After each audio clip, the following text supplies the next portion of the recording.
మాజీ సీఎం నవ్వచ్చు ఒక మాజీ సీఎం ఒక 11 సీట్లు అయినా కూడా వాళ్ళకి 40% ఓట్స్ వస్తాయి. ఒక వ్యక్తిని క్రిటిసైజ్ చేయడం 23 వచ్చినప్పుడు మేము ఒక 8-9 లాగేస్తాం, ఇది దేవుడు స్క్రిప్ట్ అన్నాడు.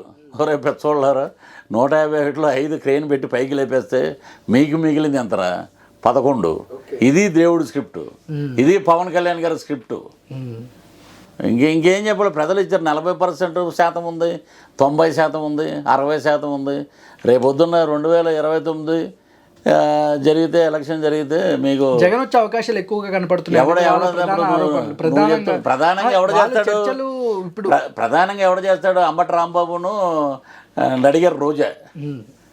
అంతకుమించి ఇంకేముండదు. జగన్ అన్న కటౌటు ఆ బర్త్డేకి తిరుపతిలో పెట్టంగానే కూటమి ప్రభుత్వం ఉచ్చపోసేసుకుంటుందంట. అమ్మ బాగా మేము చూసుకున్నాం ఎక్కడ పోస్తున్నాం లేదని.